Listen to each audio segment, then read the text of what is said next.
Hello guys, welcome back to another vlog. അപ്പോൾ നമ്മളിത് ഇന്നലെ നൈറ്റ് ഉടുപ്പിയൊക്കെ കഴിഞ്ഞിട്ട് ഇവിടെ ലൈനിൽ സ്റ്റേ എടുത്തു. എന്നിട്ടിപ്പോൾ ഇന്ന് രാവിലെ നമ്മളിത് ഇറങ്ങാണ്. ഇനിയിപ്പോൾ ഇന്നത്തെ ഡെസ്റ്റിനേഷൻ എവിടെയാണെന്ന് വെച്ച് കഴിഞ്ഞാൽ ഗോവയാണ് ഗൈസ്. ഗോവയ്ക്ക് ഇവിടെ നിന്ന് ഏകദേശം ഒരു 200 സംതിങ് കിലോമീറ്റേഴ്സ് ഉണ്ട്. ഓക്കെ, അപ്പോൾ ഇന്നത്തെ കാഴ്ചകളിലോട്ട് കിടക്കാം ഗൈസ്.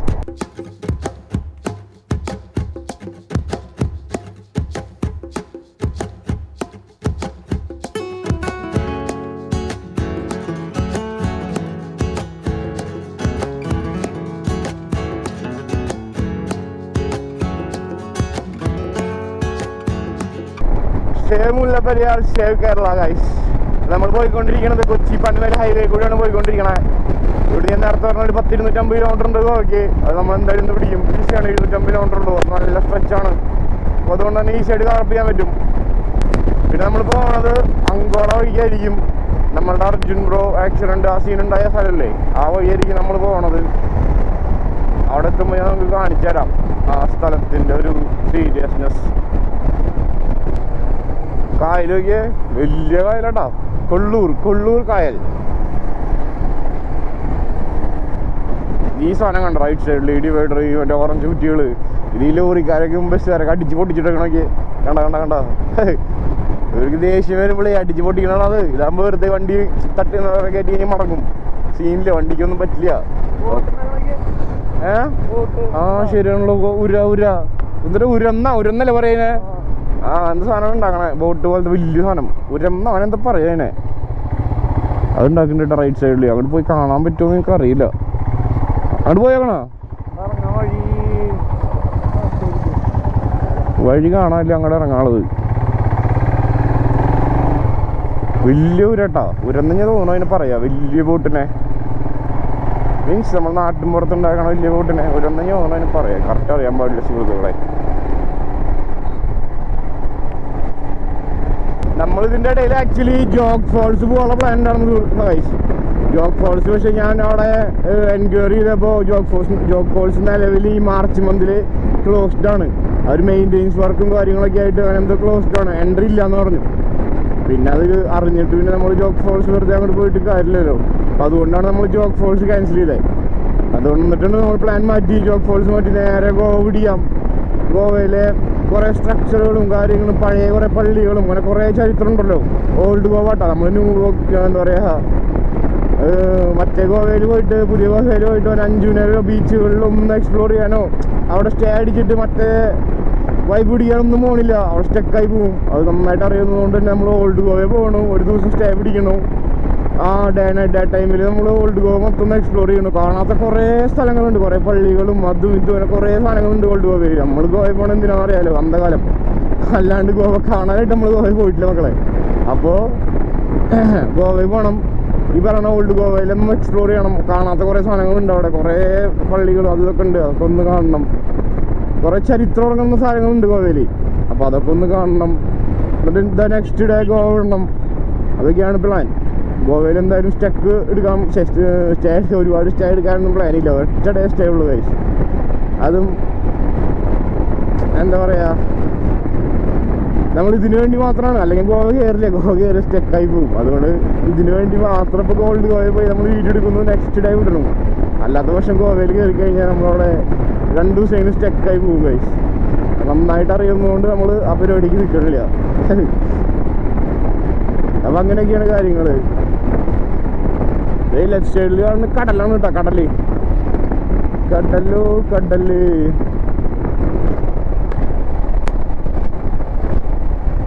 ഓക്കെ, ഈ ഭാഗം ഭയങ്കര ഫേമസ് ആണ് ഗൈസ്. ഇത് ഭയങ്കര ഡ്രോൺ ഷോട്ടൊക്കെ എടുക്കുമ്പോൾ നിങ്ങൾ ശ്രദ്ധിച്ചിട്ടുണ്ടായിരിക്കും. ഈ കല്ലിട്ടലൊക്കെ നിങ്ങൾ ശ്രദ്ധിച്ചിട്ടുണ്ടായിരിക്കും. അറ്റം തൊട്ടി അറ്റം വരെ ഫുള്ള് കല്ലിട്ടേക്കാണ് ഇങ്ങനെ കടലിലേക്ക്. ഇത് ഡ്രോൺ ഷോട്ട് എടുക്കുമ്പോൾ ജോതി ഭംഗിയാണ് കാണാൻ. അയ്യോ, ടയർ പൊട്ടിയുടെ മോനെ.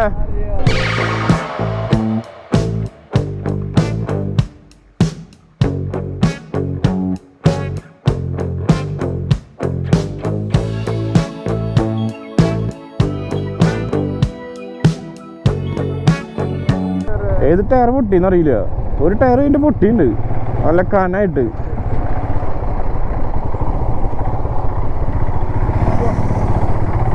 കുത്തേട്ടത്തിന് വണ്ടി നല്ലട്ടാ, വേറെ ഏതോ കമ്പനിയാ, ഗൗതം. എന്ത് പൊട്ടലാടാ പൊട്ടിയത്? എന്ത് പൊട്ടല പൊട്ടിയില്ലേ ടയറ്?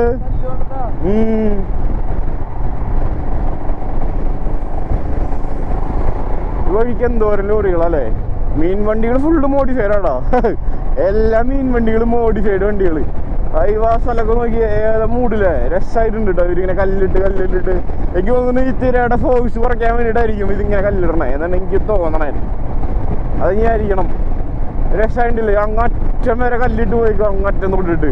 ഇത് ഡ്രോൺ ഷോട്ടൊക്കെ എടുക്കുമ്പോൾ യാതൊരു രസം. നിങ്ങൾ ആലോചിക്കുക, ആ ഭാഗത്ത് നിന്ന് മുകളിൽ നല്ല ഡ്രോൺ ഷോട്ട് ഇങ്ങനെ എടുക്കുക, നമ്മളിങ്ങനെ ഓടിച്ചു പോവുക. ആഹാ, വീട്ടിലെ ഷോട്ടായിരിക്കും അത്. നമ്മുടെ അടുത്ത് ഡ്രോണില്ല സുഹൃത്തുക്കളെ. നമ്മളിത് ഷിരൂർ ടോളം കഴിഞ്ഞു കേട്ടോ. ഷിരൂര് നിങ്ങൾക്ക് പലർക്കും അറിയാതിരിക്കാം. നമ്മൾ പല വാർത്തകളിലും ഷിരൂരിനെ പറ്റി കേട്ടിട്ടുണ്ട്. നമ്മുടെ മറ്റേ ഒരു സുഹൃത്ത് മരണപ്പെട്ടതിന് അല്ല ലോറിയിൽ കിടന്നിട്ട്, പേരൊന്നും ഞാൻ ഇവിടെ മെൻഷൻ ചെയ്യണില്ല. ഇനി എങ്ങാനും എന്താ പറയുക, അവരെ സ്നേഹിക്കണം അല്ലെങ്കിൽ അവരുടെ വേണ്ടപ്പെട്ടവർ കാണുമ്പോൾ അവർക്ക് വീണ്ടും ഒരു ഓർമ്മിപ്പിക്കലാവില്ലേ. അതുകൊണ്ട് ഞാൻ അതൊന്നും മെൻഷൻ ചെയ്യണില്ല. നമ്മുടെ ഒരു സുഹൃത്ത് അറിയാലോ, എല്ലാവർക്കും അറിയാലോ. അത് തന്നെ. അപ്പോൾ ആ സ്ഥലത്തെത്തിയിട്ടുണ്ട് ഷിരൂര്. കേലോണ്ടി, അതോ കേലോണ്ടി അതുണ്ടായി. ഇത് രണ്ടും കേലോണ്ടിയാണോ? അതേതോ, അത് കള്ളി രണ്ടും കേലോണ്ടി. ഒന്ന് സംസാരിച്ചിട്ടൊക്കെ പോവാ ശായത്. രണ്ടിലും ഒരേ പിടി. ഇത് കേൽ 5 കോട്ടയം, ഇത് കേൽ 10 മലപ്പുറം.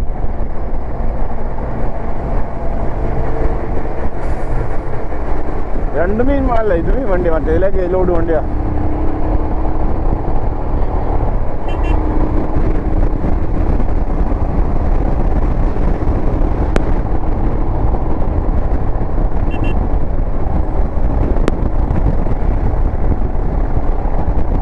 ഈ റൂട്ടിലാണെങ്കിൽ എല്ലാ മീൻ വണ്ടി മോഡിഫൈഡ് ആണ് ഗൈസ്. കർണാടക വണ്ടിയാണ് നിങ്ങൾ നോക്കണം കേട്ടോ. അത് ഓടിക്കണതൊക്കെ മല്ലൂസാ. അപ്പൊ ഇത് മോഡിഫൈഡ് വണ്ടി കണ്ടോ, നിങ്ങൾ ആലോചിച്ച് അത് ഓടിക്കണത് മല്ലൂസായിരിക്കും. അല്ലെങ്കിൽ മല്ലൂസായിരിക്കും വണ്ടി നോക്കണം, അല്ലെങ്കിൽ ഇപ്പം അതിന്റെ ഓണർ മല്ലൂസായിരിക്കും.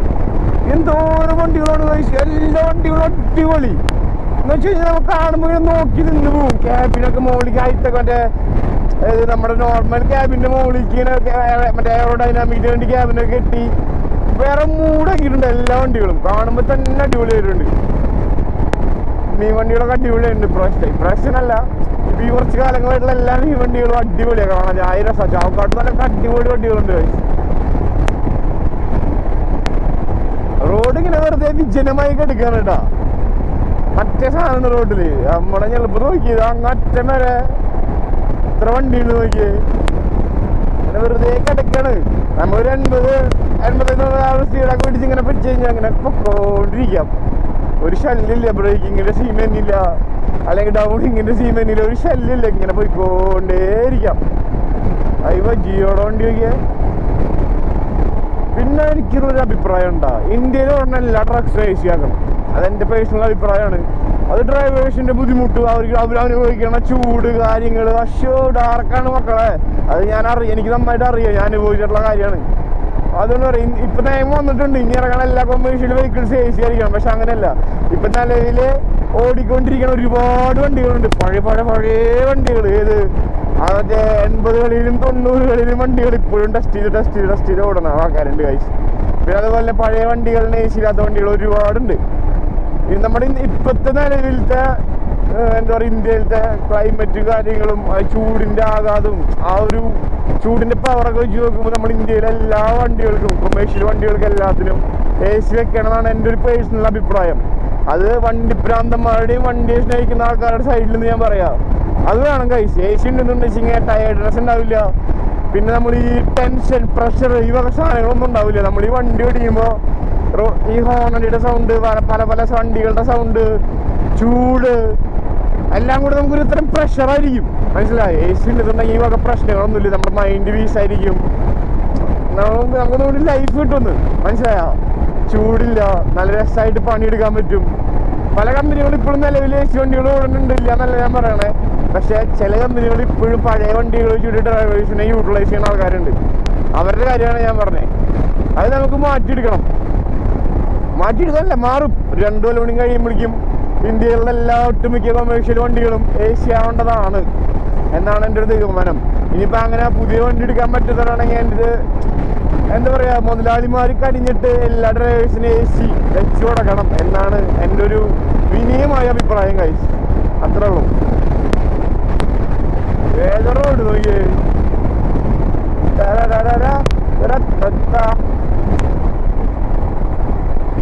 റോഡ് ഇങ്ങനെ കിടക്കല്ലേ, അങ്ങ് ഹിമാലയം വരെ.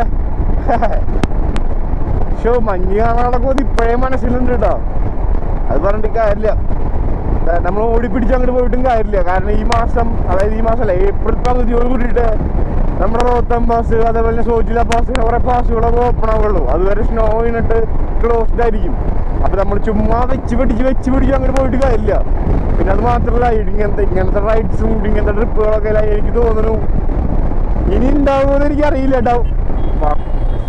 ബ്രോ, ഓട്ടോക്കാരൻ വന്നവരുണ്ട്, ഇതിനൊരു വ്യത്യാസമില്ല കേട്ടോ, കേരളത്തിലായാലും കർണാടകത്തിലായാലും.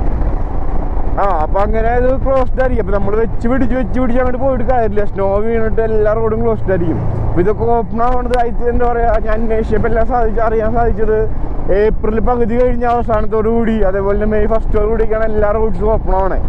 മനസ്സിലായ? അപ്പൊ ആ ടൈമിലേക്ക് നമുക്ക് അങ്ങോട്ട് റീച്ച് ആയാൽ മതി. എന്നാൽ മാത്രമേ നമുക്ക് അവിടെ ഫുൾ എക്സ്പ്ലോർ ചെയ്യാൻ പറ്റുള്ളൂ. ഓക്കെ, അപ്പൊ മഞ്ഞ് കാണാനുള്ള പൂതി തൽക്കാലം അവിടെ ഇരിക്കട്ടെ. മഞ്ഞ് കണ്ടാൽ മാത്രം പോരല്ലോ, നമുക്ക് എല്ലാ സ്ഥലങ്ങളും എക്സ്പ്ലോർ ചെയ്യണ്ടേ, മീൻസ് എല്ലാ സ്ഥലങ്ങളും കാണണ്ടേ. അപ്പൊ അതുകൊണ്ട് നമുക്ക് മെല്ലെ കവർ ചെയ്ത് അങ്ങ് പിടിച്ചു പോവാം. പിന്നെ ലൈനിൽ ഒരുപാട് പേരുണ്ട് ഗൈസ്. എൻ്റെ കുറേ ഫ്രണ്ട്സ് ലൈനിലുണ്ട്. ഒരുത്തൻ എന്താ പറയാ, നമ്മുടെ മറ്റേ ജമ്മു ആൻഡ് കാശ്മീർ എത്തിയിട്ടുണ്ട് വിത്ത് RC 390. പിന്നെ അതേപോലെ എൻ്റെ ഒരു ബന്ധുവായിട്ട് വരും. പുള്ളിക്കാരൻ ഓൾ ഇന്ത്യ സൈക്ലിംഗ് ആണ്. അപ്പൊ പുള്ളിക്കാരൻ ഏകദേശം ഇപ്പോ ജയ്സൽമീരും ഒക്കെ കഴിഞ്ഞിട്ട് ഇങ്ങനെ ഓൺ ദ വേ ആണ്, ഡൽഹിക്ക് ഓൺ ദ വേ ആണ്. അപ്പൊ അങ്ങനെയൊക്കെ കുറെ പേര്, അങ്ങനെ ഒരാൾ, ഇത് 2 പേരല്ല കേട്ടോ, ഇനി 2-3 ആൾക്കാർ ലൈനിലുണ്ട്. അതായത് ലഡാക്ക് റൈഡിൽ ലൈനിലുണ്ട്. ഇവരൊക്കെ പറ്റുകയാണെങ്കിൽ മീറ്റ് ചെയ്യണം. അപ്പൊ അങ്ങനെയൊക്കെ കാര്യങ്ങൾ. എന്തായാലും കുട്ടാപ്പു ചേട്ടനെ, അതായത് രജിത്ത് ഞാൻ പറഞ്ഞല്ലോ, ആളെ ഞാൻ എന്തായാലും നിങ്ങൾക്ക് പരിചയപ്പെടുത്തി തരാം. ആളൊക്കെ പരിചയപ്പെടേണ്ട ഒരു മെമ്പറാണ് ഗൈസ്. കാരണം എന്നെ കൊണ്ടൊന്നും ചിന്തിക്കാൻ പോലും പറ്റില്ല സൈക്കിൾ ഓട്ടിയിട്ട് ഇത്രയും ദൂരം. അതിന് പാഷൻ ആൾക്കാർക്ക് പറ്റും. ഇപ്പൊ എന്റെ പാഷൻ റൈഡിങ് ആണ് എന്നൊക്കെയാണെന്നുണ്ടെങ്കിൽ എനിക്കിത് ചെയ്യാൻ പറ്റുന്നുണ്ട് വെച്ചാൽ ഓരോരുത്തരുടെ പാഷൻ എന്താണോ അവർക്കത് ഈസി ആയിട്ട് ചെയ്യാൻ പറ്റും. അതേപോലെ കുറെ കാലത്തൊരു ഡ്രീമായിരുന്നു ആളുടെ സൈക്കിൾ ഔട്ടി ഇന്ത്യ ചുറ്റണം എന്നുള്ളത്. അതാണ് ഇന്നത്തെ കാലത്ത് ആളുടെ അറ്റ് ദ ഏജ് ഓഫ് 30 അത് സാധിച്ചെടുത്തു എന്നുള്ളതാണ് അത്ഭുതകരമായിട്ടുള്ളൊരു കാര്യം. ആള് മാരീഡാണ്, എല്ലാം ആണ്, മനസ്സിലായ? എന്നിട്ട് ആളത് സാധിച്ചെടുത്തു. അപ്പൊ ആളൊക്കെ ലൈനിലുണ്ട്. നമുക്ക് എന്ത് പറഞ്ഞാലും ആളൊക്കെ എന്തായാലും മീറ്റ് ചെയ്യണം. എന്തായാലും ഞാൻ നിങ്ങൾക്ക് പരിചയപ്പെടുത്തി തരുന്നുണ്ട് കുട്ടാപ്പിയോടനെ. ഓക്കെ, ബസ് സ്റ്റാൻഡൊക്കെ നോക്കിയേ, മൊത്തം കന്നഡല്ലേ, തെലുങ്ക്, എന്തൊരു കർണാടക, കന്നഡയിലായതുകൊണ്ട് ഒന്നും മനസ്സിലാവണില്ല.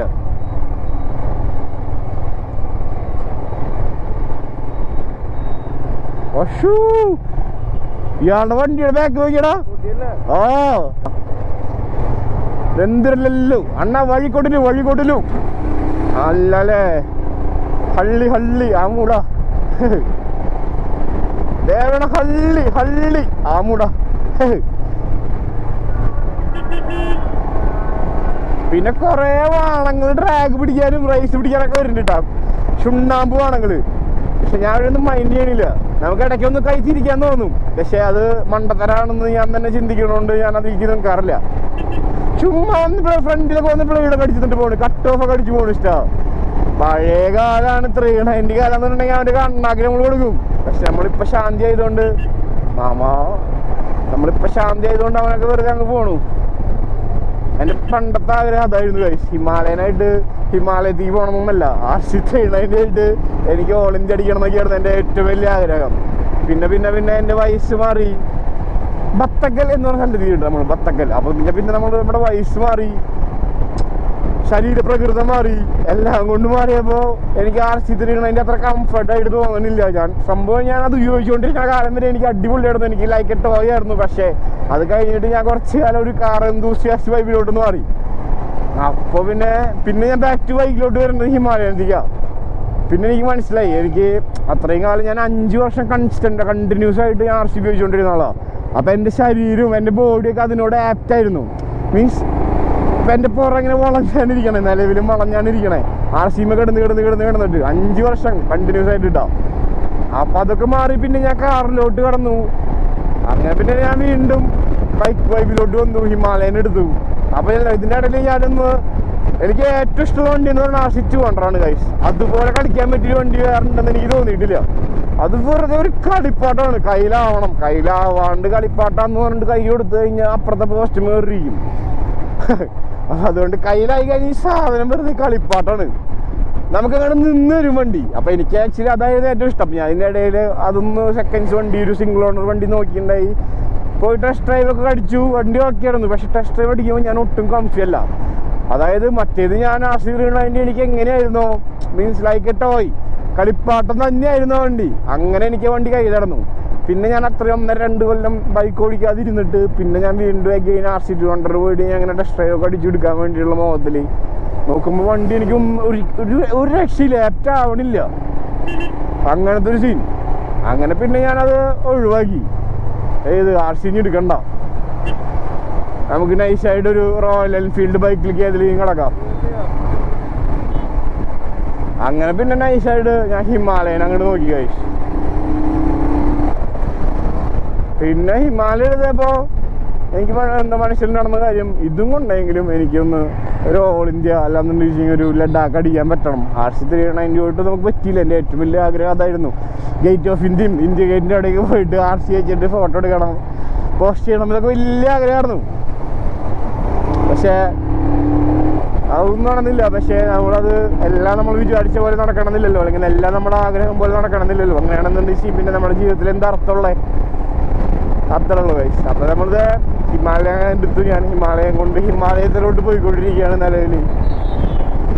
നിങ്ങൾക്കും കൂടാം, നിങ്ങൾക്കും എൻജോയ് ചെയ്യാം. നിങ്ങളെ ഞാൻ കാണിച്ചു തരും, പല സ്ഥലങ്ങളും പല കാര്യങ്ങളും നിങ്ങളെ ഞാൻ കാണിച്ചു തരും ഗൈസ്. ഇതാണ് ഗൈസ് മുരുടേശ്വര അമ്പലത്തിലുള്ള വഴി. നമ്മളങ്ങോട്ട് കയറുന്നില്ല, ടെമ്പിൾ വിസിറ്റ് നമ്മൾ ഇന്ന് പിടിക്കണില്ല. പക്ഷെ നമ്മൾ പിന്നീട് ഒരു ദിവസം വരുന്നുണ്ട്. ഓക്കെ, നമ്മളങ്ങനെ യാത്ര ചെയ്ത് നമ്മുടെ അങ്കോള ഭാഗത്ത് എത്തിയിട്ടുണ്ട് ഗൈസ്. നമ്മളപ്പോൾ ഗംഗാവലി പുഴയൊക്കെ കടന്നിട്ട് ഇങ്ങനെ നേരെ പോയിക്കൊണ്ടിരിക്കുക കേട്ടോ. നമ്മുടെ അർജുൻ ബ്രോയുടെ മരണപ്പെട്ട സ്ഥലം എത്താറായിട്ടുണ്ട് ഗൈസ്. സത്യം പറയാം, ഇവിടെ എത്തുമ്പോൾ ഒരു വിഷമൊക്കെ ഉണ്ട് മനസ്സിന്. അത് എനിക്കൊക്കെ ലോറി ഫീൽഡായിട്ട് കണക്ഷൻ ഉള്ളത് കൊണ്ടാണെന്നാണോ എനിക്കറിയാൻ പാടില്ല. ഒരു ഇതുണ്ട് മനസ്സിന്. I think so. ഇതാണ് ആ സ്ഥലം, അപകടം നിറഞ്ഞ സ്ഥലം, അപകടം ഉണ്ടായ സ്ഥലം ഇതാണ്. ഇപ്പോഴും ഇവിടെ ഒരുപാട് വണ്ടികൾ നിർത്തിയിട്ടൊക്കെ ഉണ്ട് കേട്ടോ. ഇതേപോലെ ടാങ്കറുകൾ അന്ന് നിർത്തിയിട്ടതായിരുന്നു, പുഴയുടെ അണ്ടറിൽ പോയിട്ട് പൊട്ടിത്തെറിച്ചത്. സ്റ്റിൽ വണ്ടികൾ ഇവിടെ നിർത്തിയിടുന്നുണ്ട്. ഇതായിരുന്നു ആ സ്ഥലം. കുറേ വണ്ടികളുണ്ട് കേട്ടോ അവിടെ നിർത്തിയിട്ടുള്ളത്. നിങ്ങൾ കുറേ ന്യൂസുകളിലും അങ്ങനത്തെ ഇതിലൊക്കെ കണ്ടിട്ടുണ്ടായിരിക്കും. ഇതാ കിടക്കണ ടവറൊക്കെ. പക്ഷോ നടുക്കിലത്തെ സാധനമൊക്കെ കാണുമ്പോൾ ഇപ്പോഴും മറ്റേ സാധനമാണ് അല്ലേ.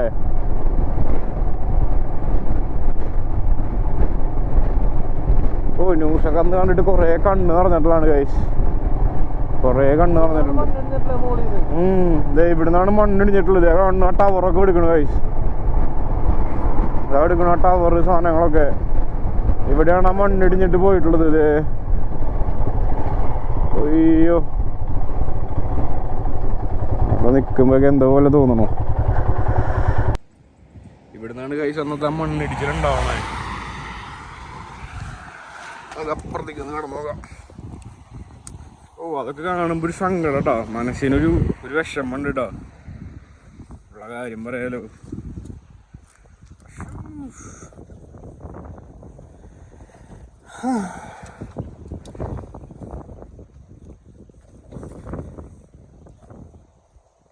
എന്ത് ശാന്തമാണല്ലോ ഈ പുഴ. അന്ന് ഈ പുഴ ഒഴുകിയിടുന്നത് എത്ര ഹൈയിലാണെന്നു, ഹൈ പ്രഷറിൽ അത്രയും ഫോഴ്സ്ഫുള്ളായിരുന്നു ഈ പുഴ ഒഴുകിക്കൊണ്ടിരുന്നത്. അതുകൊണ്ട് തന്നെ രക്ഷാപ്രവർത്തനമൊക്കെ നമുക്ക് നടത്താൻ പറ്റാതിരുന്നതും.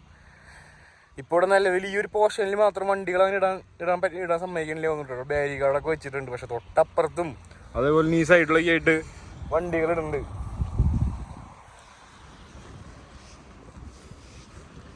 ഇതൊക്കെ നോക്കിയേ, ഒരു സംഭവമൊക്കെ പൂവൊക്കെ വെച്ച് ഇതൊക്കെ. നമ്മുടെ അർജുൻ ബ്രോ മാത്രമല്ല ഇവിടെ മരണപ്പെട്ടുള്ളത്, ഇവിടെ മിസ്സായിട്ടുള്ളത് വേറെയും കുറച്ച് ആൾക്കാരൊക്കെ ഉണ്ട്. ടാങ്കർ ഡ്രൈവേഴ്സൊക്കെ മിസ്സായിട്ടുള്ള ആൾക്കാരാണ്. ഇതിൻ്റെ ഓപ്പോസിറ്റ് കരയുള്ള വീടുകൾ മൊത്തം വാഷ് ഔട്ടായി ഗൈസ്. അതൊക്കെയാണ് ടാങ്കർ ബ്ലാസ്റ്റ് അടിയിൽ വെച്ച് നടന്ന കാരണമാണ് ഇത്രയധികം പ്രശ്നങ്ങൾ ഉണ്ടാവാനുള്ള എന്താ പറയുക, ഇത്രയധികം പ്രശ്നങ്ങൾ ഉണ്ടായത്. അല്ലെങ്കിൽ ഇത്രയും സീനുകൾ ഉണ്ടാവില്ലായിരുന്നു. എന്തായാലും നമുക്കിവിടെ അധികം നിൽക്കണ്ട ഗൈസ്, നമുക്ക് ഇവിടെ പോവാം. ഇവിടെ ഫുള്ളൊരു വിഷമം മൂടാണ് ഇവിടെ നിൽക്കുമ്പോൾ. ഉള്ള കാര്യം പറയാലോ, മോളിനൊക്കെ നോക്കി മണ്ണടിച്ച് പോന്നിട്ടുള്ളത്. ഈ മണ്ണടിച്ച് ലോറികളായിട്ട് ഇങ്ങോട്ട് തള്ളിപ്പോന്നു. ഏതോ ഒരു ടാങ്കർ ഗ്യാസ് ലീക്കായിട്ട് അണ്ടർ ദ വാട്ടർ ബ്ലാസ്റ്റായി. അങ്ങനെയാണ് ഇത്രയും അധികം മണ്ണൊക്കെ അവിടെ കൂടി കിടന്ന് ആ ഒരു സീനായത്. അല്ലെങ്കിൽ നോർമലി ഇങ്ങനെ പോവുള്ളൂ ഇത്. പക്ഷേ ആ ഭാഗത്തൊക്കെ ആയിട്ട് വെച്ചിട്ട് അണ്ടർ ദ വാട്ടറിൽ ടാങ്കർ ബ്ലാസ്റ്റായി, ഗ്യാസ് ടാങ്കർ. അങ്ങനെയാണ് ആ ഓപ്പോസിറ്റ് സൈഡിലേക്കൊക്കെ വെള്ളം അടിച്ചിട്ട് അവിടെ മൊത്തം വാഷ് ഔട്ട് ആയിട്ടുള്ളത്. മനസ്സിലായോ? എന്തായാലും ഇവിടെ മതി നിൽക്കണോ, നമുക്ക് ഇവിടെ നിന്ന് ഇറങ്ങാം.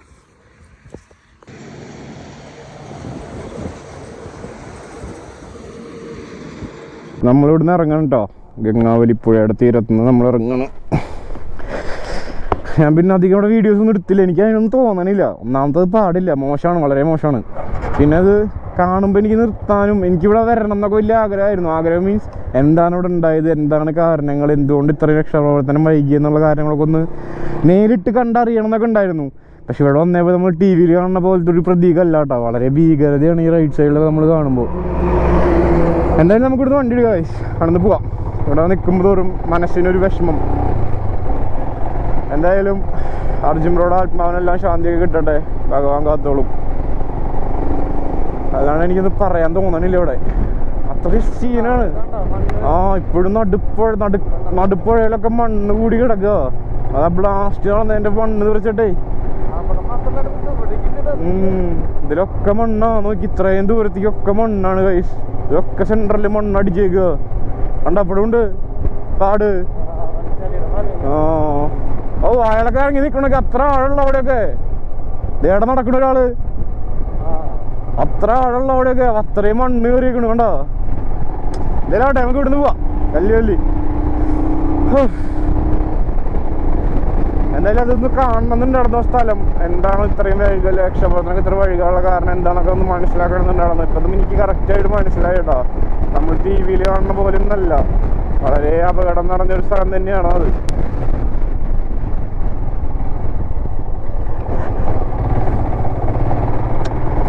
അയ്യോ, അത് മനസ്സിൽ നിന്ന് പോകണില്ലല്ലോ. അപ്പം നമ്മളിപ്പോൾ അങ്കോള കഴിഞ്ഞു. നമ്മളിനി കാർവാർ ലക്ഷ്യമാക്കിയിട്ടാണ് പോയിക്കൊണ്ടിരിക്കുന്നത്. പക്ഷെ കാർവാറിൽ നമ്മളൊന്നും സ്റ്റേ ഒന്നും എടുക്കണില്ല. നമ്മൾ ഓൾഡ് ഗോവയിലാണ് സ്റ്റേ എടുക്കാൻ പ്ലാൻ. നമ്മളൊരു 5:30, 6 PM ആകുമ്പോഴേക്കും നമ്മൾ ഓൾഡ് ഗോവ റീച്ച് ആവേണ്ടതാണ് സുഹൃത്തുക്കളെ. എന്തായാലും നമുക്ക് വഴിയെ കാണാം ബാക്കി കാഴ്ചകൾ. നോക്കിയേ, നേവിയുടെ ഒരു കിഡിലെ സാധനം കിടക്കണേ. IN316 പെട്ട സാധനമല്ലേ. അതിൻ്റെ ഒരു വീലിൻ്റെ എൻ്റെ അത്ര ഉണ്ടെന്ന് പറഞ്ഞാൽ അതിൻ്റെ ഒരു വീൽ ടയർ.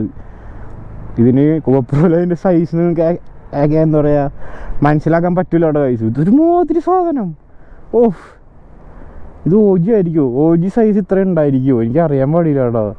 എന്തിട്ടായിരുന്നു നോക്കി നിങ്ങൾ. എൻ്റെ പൊന്നെ, കാണുമ്പോൾ കിളി പോകണല്ലേ, അത്രയും വലിപ്പമുണ്ട് കേട്ടോ. ഇത് നമ്മുടെ കാർവാറൊക്കെ കഴിഞ്ഞിട്ട് നേരെ ഇങ്ങനെ വരുമ്പോൾ ഈ സൈഡിൽ നേവിയുടെ കുറേ സംഭവങ്ങളൊക്കെ ഉണ്ട്. അതിൻ്റെ റിലേറ്റഡ് കിടക്കണ സാധനം. അതിൻ്റെ അപ്പുറത്തൊരു നേവിയുടെ തന്നെ കപ്പലും കിടപ്പുണ്ട്. പക്ഷേ ഇത് മോനെ വേറെ സാധനം, ഫൈറ്റർ ജെറ്റിൻ്റെ റോള് കിടുക്കൻ.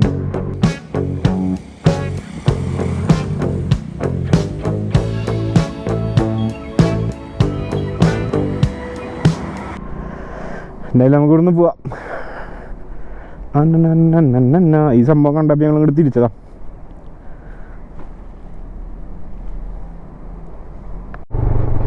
അങ്ങനെ നമ്മൾ Goa, welcome to Goa check പോസ്റ്റിലേക്ക് എൻ്റർ ചെയ്തിരിക്കുകയാണ് ഗൈസ്. ഒഫീഷ്യലി നമ്മൾ ഗോവയിലോട്ട് കടന്നിരിക്കുകയാണ് ഗൈസ്. ഒഫീഷ്യലി ഇതാണ് നമ്മൾ ടൂറിസ്റ്റ് ബസ്സിനൊക്കെ വരുമ്പോൾ ടാക്സ് അടയ്ക്കുന്ന സ്ഥലം. ഗോവയിലത്തെ ടാക്സ് അടയ്ക്കുന്ന സ്ഥലം. ആരമ്മടാ നിന്റെയാണോ? സെക്സി. അപ്പൊ നമ്മള് എന്താ പറയാ, അത് ഗോവയിൽ എൻട്രി ചെയ്ത് കഴിക്കാൻ നോക്കിയേ. ഗവൺമെന്റ് ഓഫ് ഗോവ എന്താ എഴുതിയിട്ടുണ്ട്, ഗോവ ഗവൺമെന്റ് എന്താ എഴുതിയിട്ടുണ്ട് അവിടെ. നോക്കുമ്പോ അടിയില് ബാറ്, റൈറ്റില് ബാറ്, ഇനി ഫുള്ള് ബാറായിരിക്കും. Show full bar. ഇതുകൊണ്ടാണ് ഞാൻ ഗോവ വരണില്ല എന്ന് വിചാരിച്ചത്. ഗോവ വന്നു കഴിഞ്ഞാൽ പലപ്പോഴായിട്ട് സ്റ്റക്കായി പോകും. അടുത്തത് കിങ് ഫിഷർ എല്ലാം ഉണ്ട് ഇവിടെ.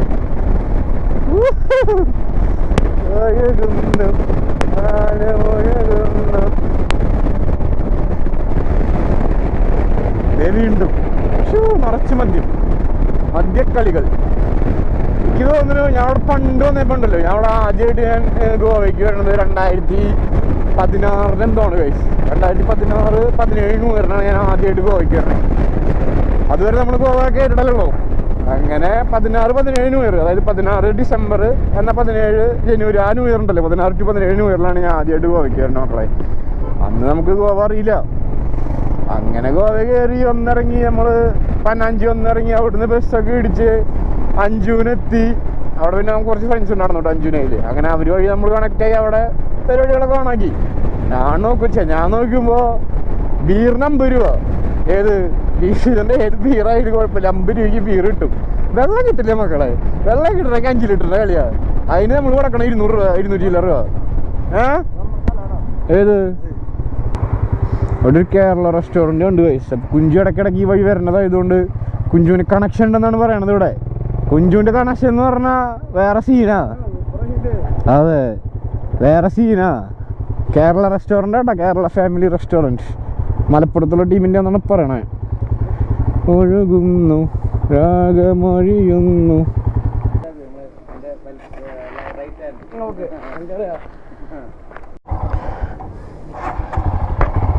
നമ്മൾ കേരള റെസ്റ്റോറൻറ്റിൽ നിന്ന് ഇറങ്ങി ഗൈസ്. കുഞ്ചുവിൻ്റെ കണക്ഷൻ, ബെഡാ connection.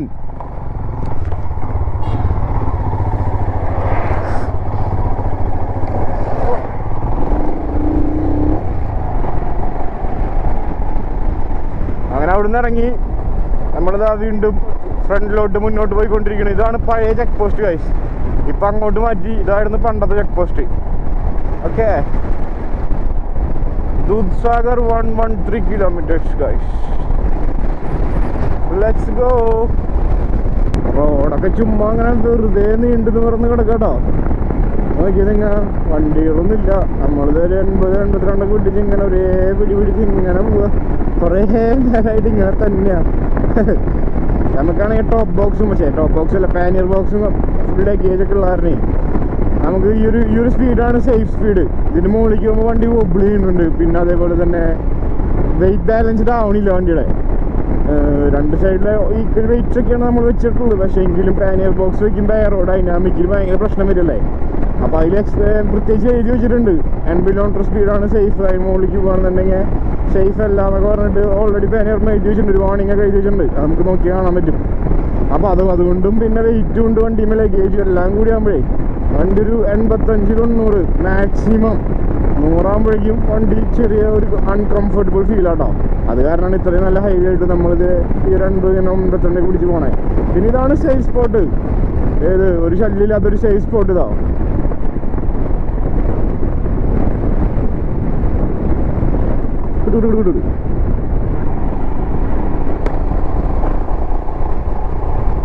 പനാഞ്ചി 68 kilometre, Mumbai 573 kilometre. ബംബായി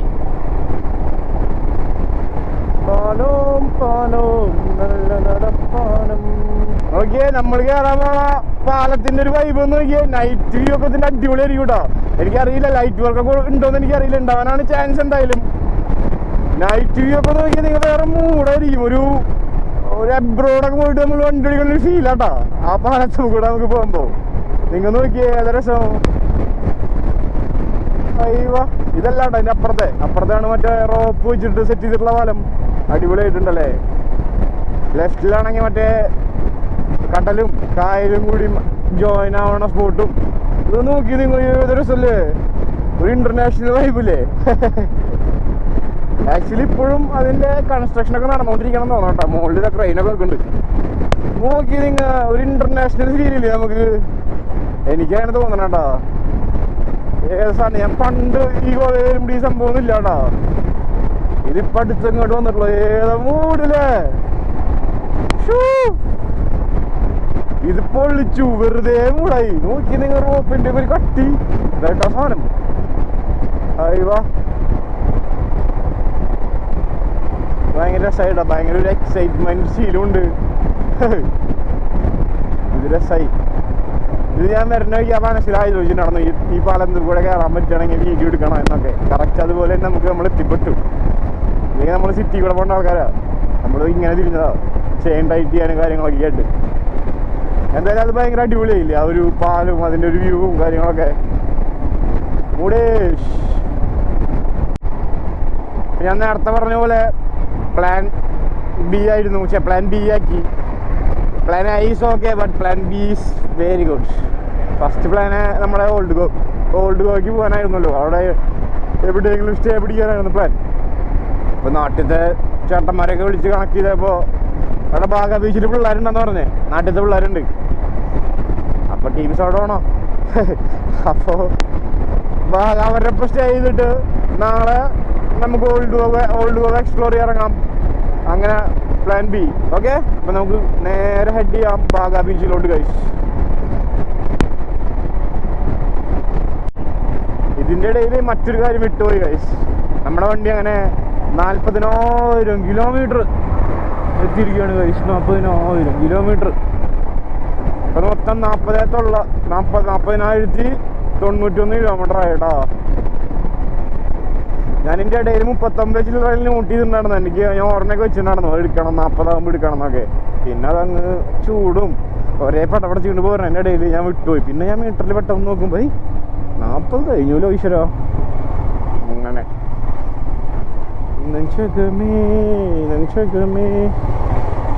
40,000 kilometre ഓടി ഹിമാലയൻ്റെ റിവ്യൂ വേണമെങ്കിൽ നിങ്ങൾ പറഞ്ഞാൽ മതി കേട്ടോ, ഞാൻ തരാം. വണ്ടി ചുമ്മാ നരിയാണ് ഗൈസ്. ബ്ലോക്ക് നമ്മളോട് പോകണ്ടെന്ന് പറയണ്ടല്ലോ. ഓൾഡ് ഗോവ 10 കിലോമീറ്റർ നേരല്ലേ. നമ്മൾ ആ ബാഗ ബീച്ചിലേക്കുള്ള റോട്ടിലേക്കൊക്കെ കയറിയിട്ടുണ്ടോ. ബാഗ ബീച്ച്. ആദ്യമായിട്ട് ഞാൻ ഒരു ലേഡി റൈഡറിനെ കണ്ടു, തലയിൽ മറ്റേ സാധനം ഇല്ലാതെ. ഇവിടുത്തെ ചിക്സൊക്കെ നോക്കിയേ വണ്ടി ഓടിക്കുമ്പോ ഈ മൂടാ തലയിലൊരു സാധനം കണ്ടവരെ കണ്ടോ, ഒരു സ്കാർഫ് കണ്ടോ. ഇത് ഇവിടുത്തെ എല്ലാ ലേഡീസ് വണ്ടി ഓടിക്കുമ്പോഴുണ്ടെന്ന്.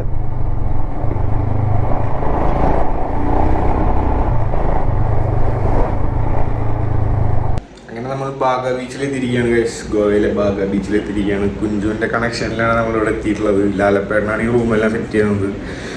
അപ്പോൾ അങ്ങനെയൊക്കെയാണ് കാര്യങ്ങൾ. റൂം മാത്രമല്ല, റൂമിൻ്റെ ആംബിയൻസ് കൊള്ളാം.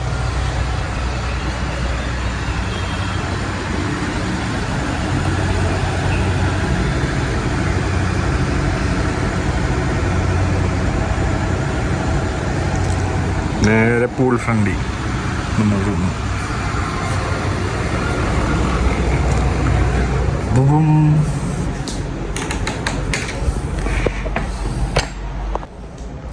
അപ്പം അങ്ങനെയൊക്കെയാണ് കാര്യങ്ങൾ. ബാക്കി നമുക്ക് നാളത്തെ യാത്രാവിശേഷങ്ങളിലേക്ക് ആയിട്ട് കാണാം. പിന്നെ പറ്റുകയാണെന്ന് വെച്ച് കഴിഞ്ഞാൽ ഓൾഡ് ഗോവ നമുക്കൊന്ന് എക്സ്പ്ലോർ ചെയ്യണം. പിന്നെ അതേപോലെ അഞ്ചുവിനെ പറ്റുകയാണെങ്കിൽ ഒന്ന് എക്സ്പ്ലോർ ചെയ്യണം. അപ്പോൾ അങ്ങനെയൊക്കെയാണ് കാര്യങ്ങൾ. ബാക്കി വീഡിയോസ് പിന്നീട് വരും. അതുവരെയും സപ്പോർട്ട് ചെയ്യുക, ഇഷ്ടപ്പെട്ടവരെല്ലാം ലൈക്ക് ചെയ്യുക.